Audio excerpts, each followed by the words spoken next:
संसार दावा नलनीहलोका प्राणाय कारुण्यं घन घनात्वम्।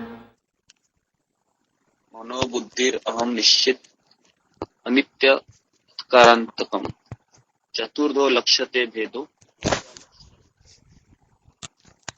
तो आंतरिक सूक्ष्म इंद्रिया मन, बुद्धि, अहंकार तथा कलुषित चेतना के रूप में चार प्रकार की जानी जाती है।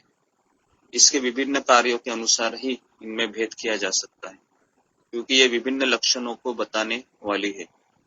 तो अभी चार सूक्ष्म इंद्रिया है, मन, बुद्धि, अहंकार और आवृत्त चेतना अर्थात चित्त। तो ये चार मिलकर सूक्ष्म शरीर बनते हैं। चित्त से लेकर अहंकार और बुद्धि में सूक्ष्मता का स्तर कम होता जाता है। इसमें सबसे कम सूक्ष्म है यह निरंतर गतिशील मन। तो मन और अहंकार समान ही है व्यवहारिक रूप से, किंतु मन का कार्य अहंकार की तुलना में कम सूक्ष्म है ना। मैं बहन नहीं हूँ, मैं बहू नहीं हूँ, ये 1.5 घंटे के लिए हमको बोलना है भगवान को। तो मैं कौन हूँ? तो मैं गोपियों के जो पति है श्री कृष्ण, उनके दासों का दास हूँ। तो ये भी बोलना है, क्योंकि ये अहंकार को हम कम करता है, अहंकार को कम करता है। अगर हम ये सोचेंगे जब करते समय कि मैं माँ हूँ, मैं पत्नी हूँ, मैं पति हूँ, है ना, तो क्या होगा? तो फिर हम अपने ही अहंकार को हम रख रहे हैं भगवान के सामने। तो इसके लिए बहुत जरूरी है ये समझना 1.5 घंटे के लिए एटलीस्ट, या 2 घंटे के लिए, कि मैं सेवक हूँ। तो उससे क्या होगा? अहंकार बीच में नहीं आएगा। नहीं तो ये अहंकार हमेशा आपको बोलता रहेगा कि तुम ये हो, वो हो, ये है वो। तो उससे क्या होगा? जब में बाधा बनी रहेगी। अभी गीता के 7वें अध्याय में 27वें श्लोक में सूचित किया गया है कि मन अपनी रक्षात्मक सेवा में कार्य करता है। मन दोहरानेपन की एक भावना को बनाए रखकर अहंकार को अपना भ्रामक प्रभुत्व बनाए रखने में सहायता करता है। श्रील प्रभुपाद मन की इस दोहरी प्रक्रिया के विषय में टिप्पणी देते हैं। द्वंद्वपूर्ण जगत में सुख तथा दुख का अंतर मात्र मनोरथ होता है। एक्चुअली सुख और दुख ये मन की भावनाएं होते हैं। एक्चुअली सुख और दुख ऐसा कुछ है नहीं संसार में। एक्चुअली हमारे मन को लगता है कि किसी ने मुझे बोला, किसी ने मुझे दिल दुखाया, तो उसके लिए मन वो थोड़ा नाराज होता है, दुखी होता है। लेकिन एक्चुअली सुख और दुख ये ऐसा कुछ है नहीं, ये मन की धारणाएं होती हैं। और तथाकथित सुख और दुख वास्तव में एक स्वप्न की भांति होता है। जिस तरह से सोता हुआ व्यक्ति स्वप्न में ही खुशी और चिंता का अनुभव करता है, यद्यपि उसका वास्तव में कोई अस्तित्व ही नहीं है। तो मन भी ऐसे ही कार्य करता है। जब करते समय स्वप्न में चला जाता है या फिर जागृत अवस्था, ये दोनों अवस्था है। तो मन के संकल्प तथा विकल्प से उत्पन्न प्रत्येक वस्तु मनोधर्म कहलाती है। तो हमारी वास्तविक पहचान क्या है? तो हम कौन है? जब इस संसार में आए हैं तो हमें अहंकार के एक वातावरण ने ढक दिया है, और इस आवरण ने हमें एक मिथ्या पहचान बना ली। तो फिर इसकी मिथ्या पहचान के अनुसार हम कौन है? तो हम कुछ भी हो सकते हैं। जैसा मैंने अभी अभी बताया कि हमें अपने आप को क्या समझना है? भगवान की सेवक समझना है। ये सबसे आइडियल पहचान है हमारा। और इसके अलावा अगर हम कुछ सोचेंगे तो फिर क्या होगा? जब करते समय भी हमारा आकर्षण नहीं लगेगा भगवान की ओर। तो इसके लिए बीच बीच में प्रार्थनाएं बोलते रहना है, जो शिष्टाष्टकम में प्रार्थना दिए गए हैं। अयि नंद तनुज किंकरम पतिताम मां विषमे भवाम बुधो, है ना। तो ऐसे कई सारे प्रार्थना है। तृणादपि सुनिश्चयना तरोरपि सहिष्णुना अमानि न मानति न किर। सारे श्लोक हमको बोलते रहना है।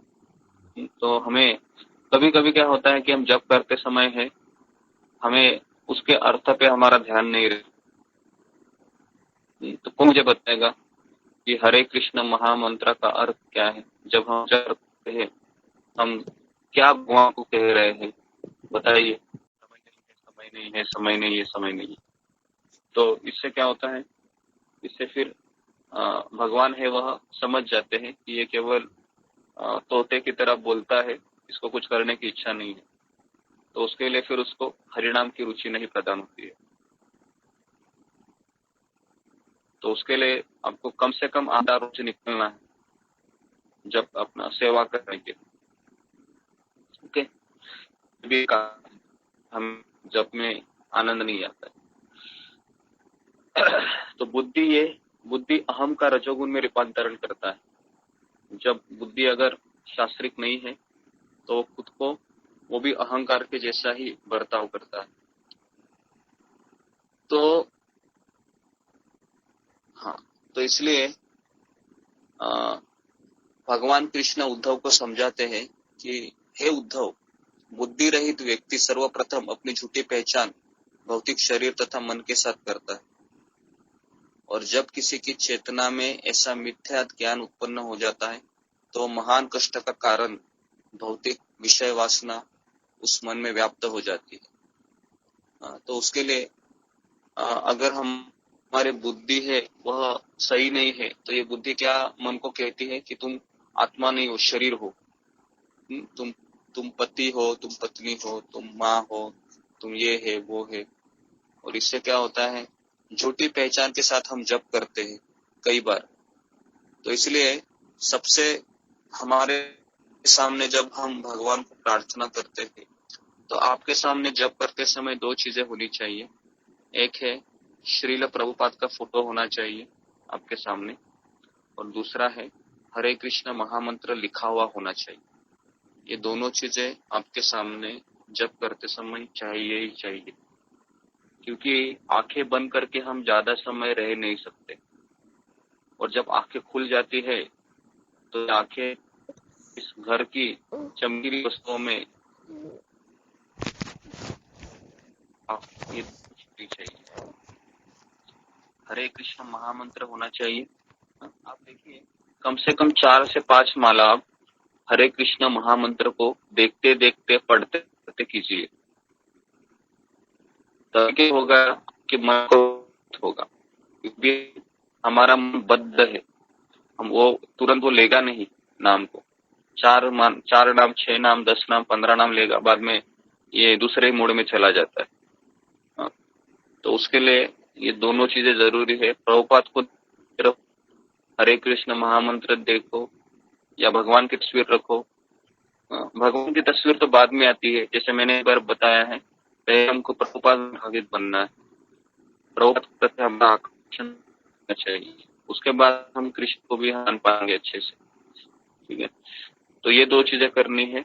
और हो सके तो कान में कुछ रुई वगैरह ऐसा कुछ डालिए, जिससे, या जैसे एक लगाते तो वो डाल अपने ही आपको सुनाई देगा। और दोस्तों, जैसे 16 माला करते हैं तो 4 नाम है वह आप तेज आवाज से कीजिए। 4 नाम है वो, 4 माला है वह थोड़ा सा धीमा गति से कीजिए, है ना। 4 माला है वह स्वयं को सुनाई दे इतनी आवाज में कीजिए, है ना। और बाकी के 4 माला प्रकार कर सकते। इस प्रकार से आप माला कम कीजिए। और हमें आप नींद आती है, आपका आवाज नींद थोड़ी नहीं आ तो रहा अब क्या करना है? आवाज हरे राम राम राम। हाँ, अभी हो गया, अभी 1 मिनट ही बाकी है। हाँ, तो मैं यही बता रहा था कि अगर आपको नींद आ रही है तो खड़े होकर जब कीजिए, लेकिन सो मत जाइए। सोने से क्या है, तमोगुण में हम भगवान का नाम नहीं ले सकते। ठीक है, तो अभी हम जप करते हैं। ठीक है, तो यहाँ पर मैं रुकता हूँ। हरे कृष्णा कृष्णा कृष्णा हरे हरे, हरे राम राम राम हरे राम। ठीक है